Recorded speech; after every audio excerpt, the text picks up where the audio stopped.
Low IQ இருந்தால் அது low லைஃபா, அந்த குழந்தைங்களுக்கு லோ லைஃப் தான் ஆகுமா அப்படிங்கிறத பற்றி தான் இன்றைக்கி பேச போகிறோம். ஐக்யூ அப்படிங்கிறது என்ன அப்படின்னாக்க, அந்த குழந்தைங்களோட அறிவாற்றல் படிப்பாற்றலை கணக்கிடுற ஒரு எண். அந்த எண் கம்மியாக இருந்தால் நம்ம ஐக்யூ கம்மியாக இருக்குதுன்னு சொல்கிறோம்.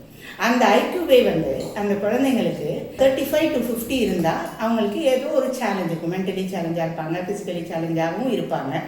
அந்த குழந்தைங்களுக்கு அவங்களோட லைஃப் லாங் பேரண்ட்டோட சப்போர்ட் வேணும். ஆனால் ஐக்யூ 50 to 70 இருக்காங்கன்னு வச்சுக்கோங்க, அவங்கள கல்வியில் பின்தங்கி இருக்காங்க, ஸ்லோ லேர்னர்ஸ் அப்படின்னு சொல்கிறோம். அது அவங்களுக்கு அதுதான் அவங்களோட தலையெழுத்தா அப்படியே தான் இருக்கணுமானா கண்டிப்பாக இல்லை. அந்த ஐக்யூவை நம்ம அதிகப்படுத்தலாம். இதில் முதல் கடமை அந்த பெற்றோர்களுக்கு.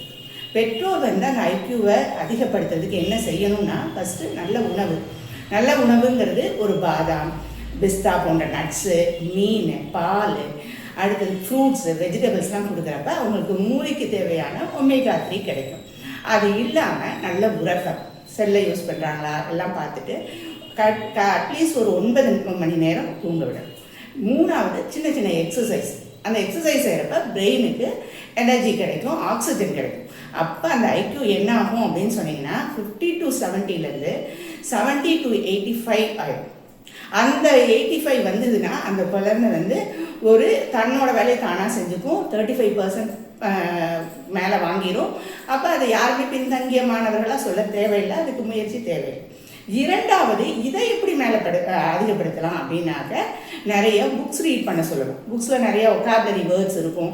அந்த வேர்ட்ஸ் எல்லாம் அவங்க படிக்கிறப்ப அதுக்கடுத்தது தேர்ட் லாங்குவேஜ் ஒன்று கற்றுக்கலாம். தேர்ட் லாங்குவேஜ் ஒன்று கற்றுக்கிறப்ப அதில் நிறைய விஷயங்கள் அவங்களுக்கு தெரியும். அதுக்கப்புறம் நிறைய ரிடில்ஸ் செய்ய சொல்லணும். நிறையா ரிடில்ஸு, நிறையா இந்த மாதிரி கேம்ஸு இதெல்லாம் செய்கிறப்ப என்ன ஆகும், மெமரி பண்ண சொல்கிறோம். இப்போ ஸ்கூலில் அதெல்லாம் தான் செய்யணும். மெமரி பண்ணுறதுனா நிறைய பாட்டு மனப்பாடம் பண்ண சொல்கிறோம், இங்கிலீஷ் ரைம்ஸ் மனப்பாடம் பண்ண சொல்கிறோம்.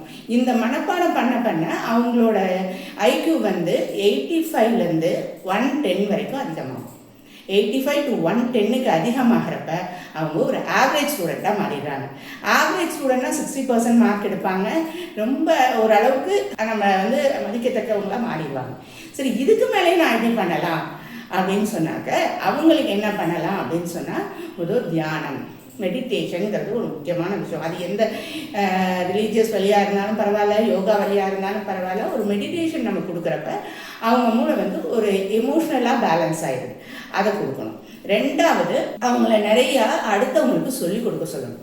அடுத்தவங்களுக்கு சொல்லிக் கொடுக்குறப்ப இன்னும் கொஞ்சம் புரிஞ்சுக்குவாங்க. மூணாவது, அவங்க நிறைய ப்ராஜெக்ட் செய்யணும். செமினார்ஸ், ப்ராஜெக்ட்ஸ் இதெல்லாம் தான் நம்ம செய்ய சொல்லணும். செமினார் செய்ய சொல்லுவோம், ப்ராஜெக்ட் செய்ய சொல்லுவோம், எக்ஸ்பெரிமெண்ட் செய்ய சொல்லுவோம். நாலாவது முக்கியமான விஷயம், ஆர்ட் ஃபார்ம்ஸ் எதையாவது கற்றுக்கலாம். அது படம் வரைகிறதா இருக்கலாம், ஒரு மியூசிக்காக இருக்கலாம், டான்ஸாக இருக்கலாம். இப்போ நம்ம கராத்தே, சிலம்பம் இதெல்லாம் இருக்கு இல்லையா, இதெல்லாம் நம்ம செய்ய 110 130 ஐக்யூ ஆகும். இதை நம்ம அபோவ் ஆவரேஜ் ஸ்டூடெண்ட்டாக ஆயிடுவாங்க. இப்போ ஒரு சாதாரண நிலைமையில் இருக்க குழந்தைய கூட நம்ம அபோவ் ஆவரேஜாக ஆக்கலாம், ஆவரேஜில் இருக்க பிள்ளைங்களை அபோவ் ஆவரேஜ் ஆக்கலாம், இல்லை மீடியமாக இருக்க பிள்ளைங்களை அபோவ் ஆவரேஜ் ஆக்கலாம். எல்லாம் நம்ம ஆசிரியர்களும் பெற்றோர்களும் இணைந்தால் எல்லாத்தையும் மேதைகளாக்கலாம். இதுக்கு இன்னொரு முக்கியமான விஷயம் சொல்லணும் அப்படின்னு சொன்னாங்க, இது ஒரு நாளில் நடக்காது. 2 3 வருஷம் அல்லது 4 வருஷம் ஆகும்.